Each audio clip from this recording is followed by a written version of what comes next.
Gaurkoan Albertania argitaletxearen egoitzara gerturatu gara eta datozen minutuetan Oier Etxebeste Jimenez izango dugu gurekin.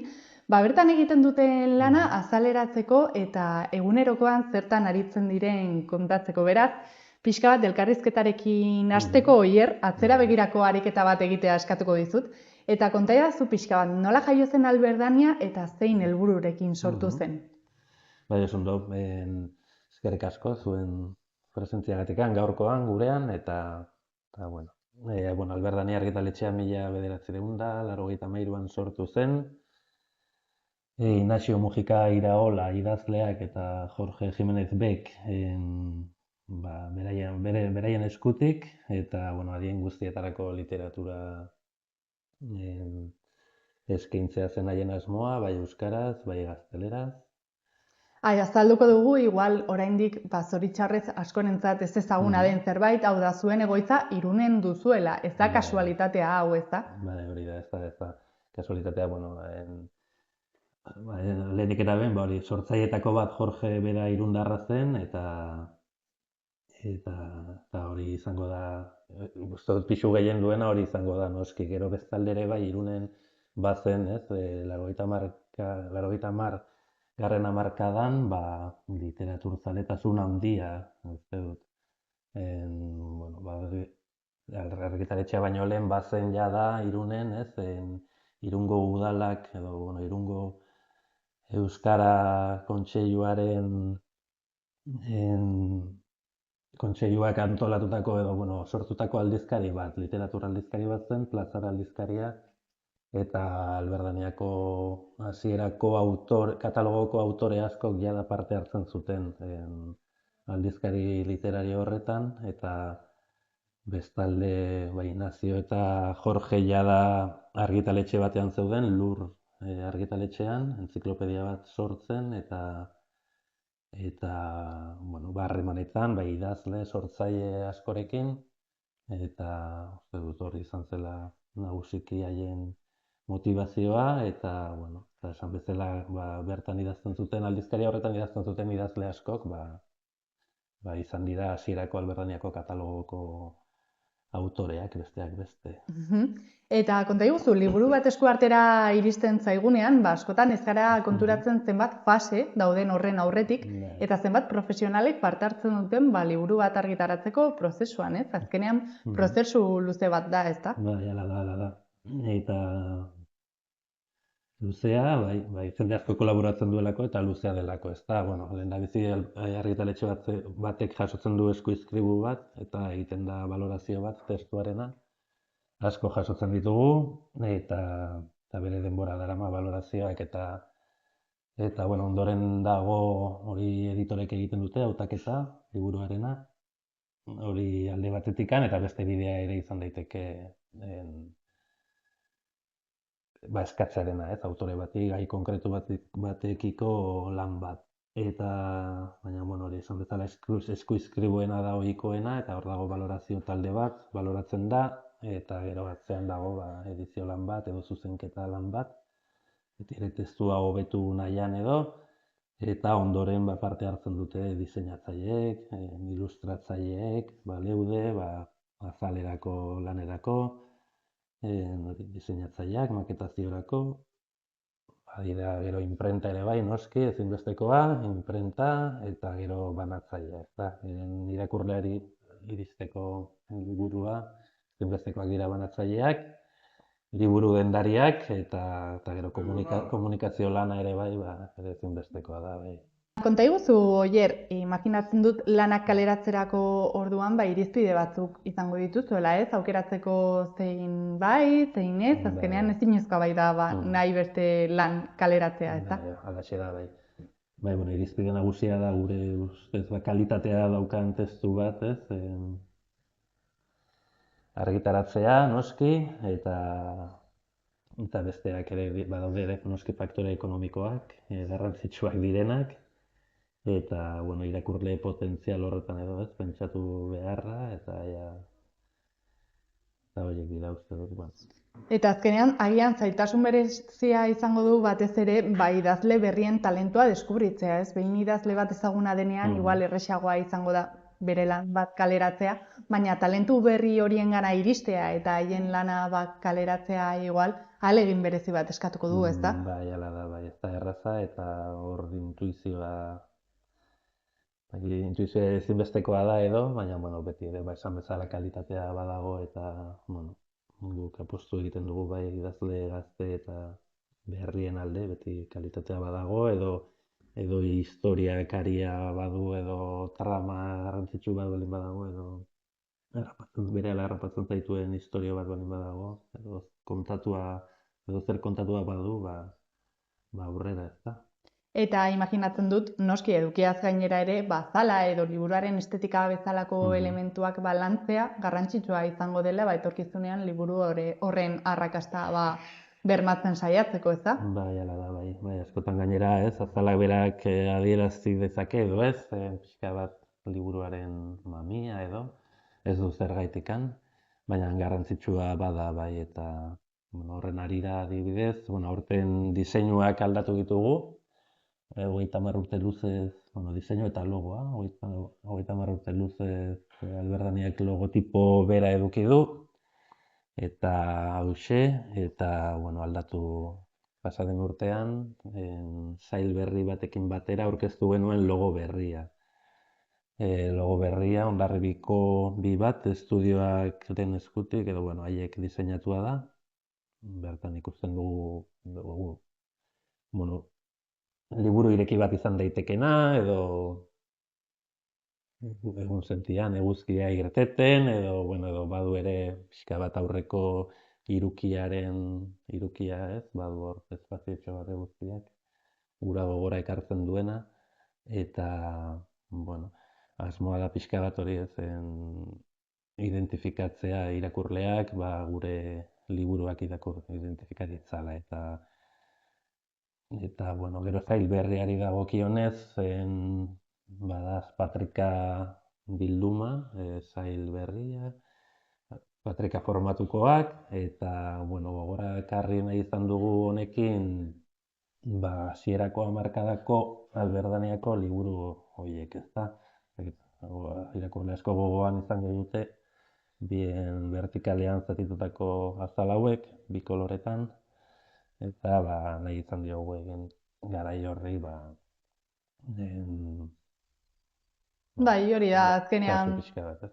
Bai. Gogora ekarri Alberdaniako katalogoko liburu horiek, eta hau da zail berria, eta besteak esan bezala, besteak bereizgarritasuna dute kolorean. Koloreakien bereizten du hizkuntza nagusiki, eta gero tonuaren arabera, gozoagoak edo apalagoak dira narratibarako, eta biziagoak izango dute saiakerek, bai euskaraz bai gaztelaniaz, eta, esan bezala, hemen ditugu aurten kaleratzen hasiko garen lehenengo bi aleak, eta hemendik aurrera denak etorriko dira diseinu honekin, gero bakoitzak ekarri ahal izango du, bere irudia, ilustrazioa, argazkia edo.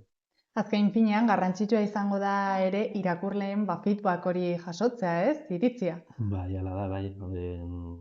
Bai, oso importantea da, noski, nagusiki esan daiteke salmenten informazioa da, ez? Iturri nagusia, baina beti ere eskertzekoak dira, azoketan jasotzen ditugun irakurleekin gauden une horietan, jasotzen dugun feedbacka, izan daiteke prentsa edo kritikaren bidez jasotzen duguna, batez ere gaur egun sare sozialetan, sare sozialen bidez jasotzen ditugun.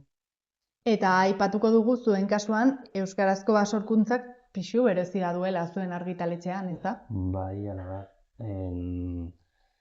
Alberdaniaren uzta edo produkzioaren 80% inguru euskara da, eta 20% gazteleraz. Dugu ere euskal sortzaile asko badira gaztelaniaz hobeto adierazten direnak, edo gero gure katalogan ere badira garrantzia ematen diogu itzulpenei, batez ere euskaraz sortutako gurekin argitaratu, edo gurekin ez, baina nagusiki dira gurekin argitaratutako autoreak euskaraz, arrakasta edo jartzuna izan duten liburuen itzulpenak lantzen ditugu, eta garrantzitsua iruditzen zaigu ere bai, jende gehiagori iristea, euskal sortzaile hauen lanak.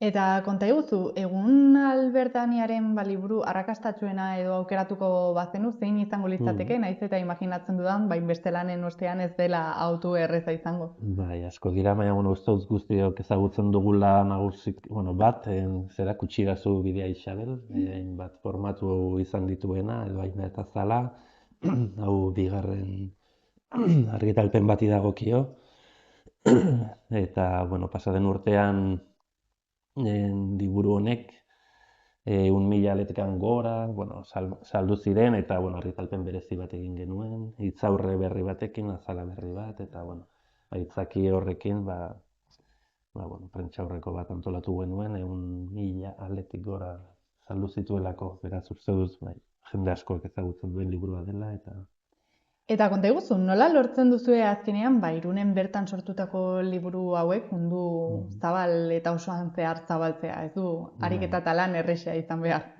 Ez da erraza. Horretarako ezinbestekoak dira medioak, kazetarien lana, gure lana, lan horren berri ematekoa, noski, eta gero banatzailearen lana, ez da.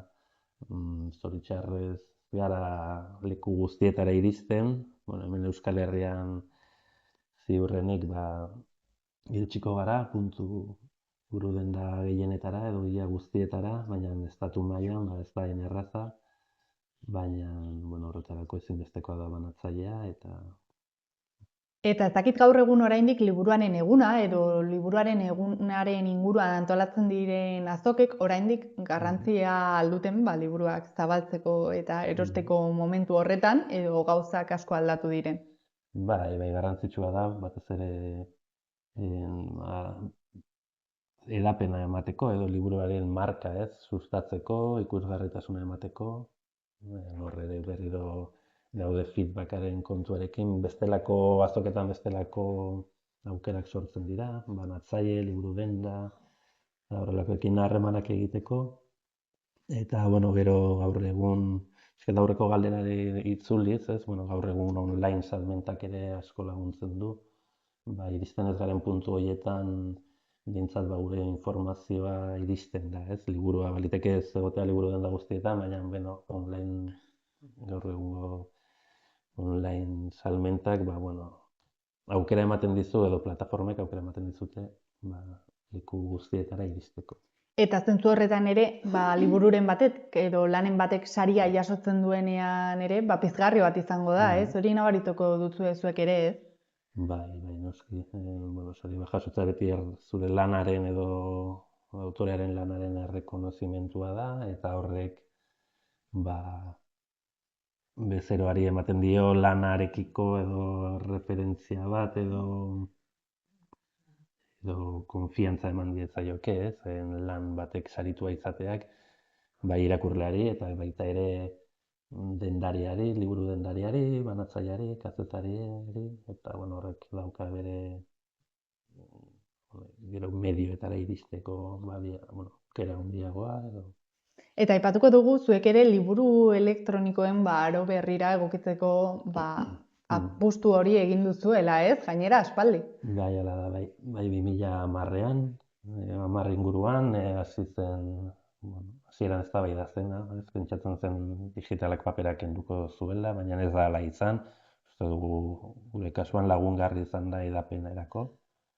Eta bai, Albertaniak 2010etik aurrera bere produkzio osoa bi formatuetan ekoizten du, eta 2023tik aurrera ere bai, audioliburuen ekoizpenean hasiak gara, eta ditugu jada euskara hutsean, hori bai, audioliburuak 28 izenburutik gora, adin guztietako irakurleentzako, bai hori izan bezala, adin guztiak.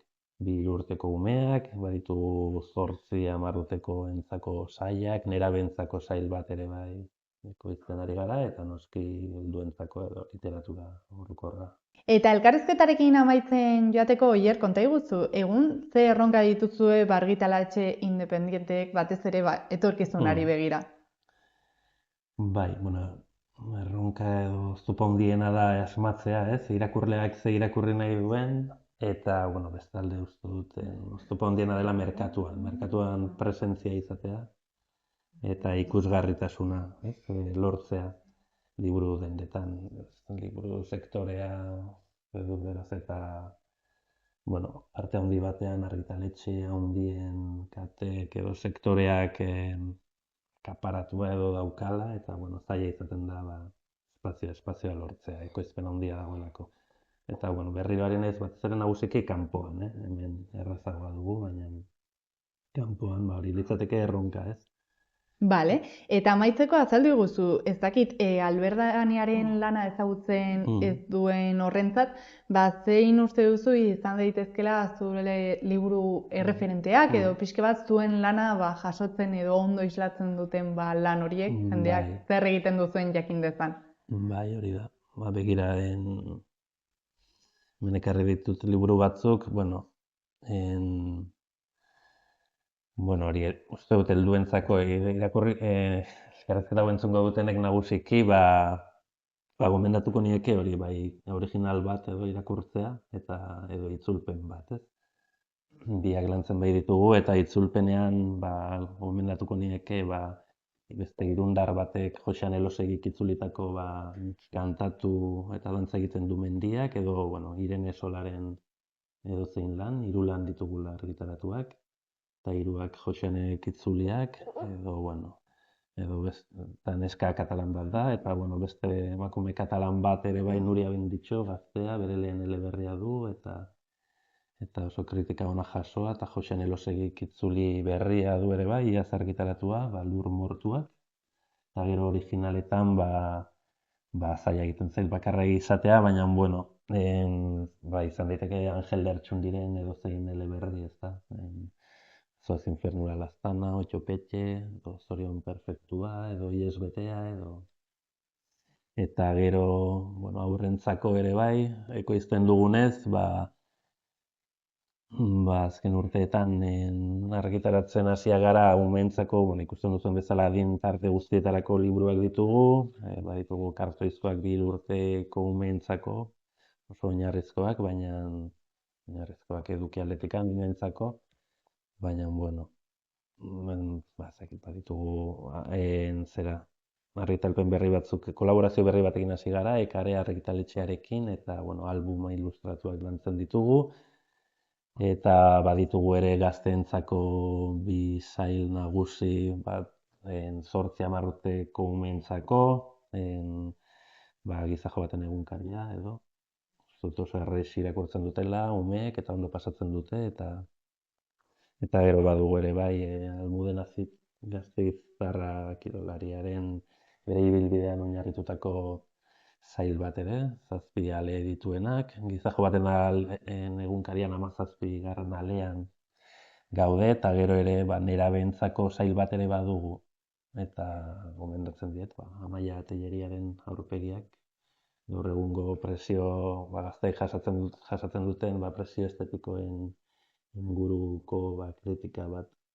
Bikain, Oier, nik uste laburpen ona egin dugula, batez ere jendeak jakin dezan zein den Albert Danian egiten den lana, eta asko eskertzen dizugu zure denbora, eta hemendik noski jendea gomendatzen dugu, gomendatutako liburu guztiak irakurtzera eta deskubreitzera, beraz, mila esker. Mila esker zuri Ainara, eta Irunero, eta Txingudi online edo telebistari, eskerrik asko.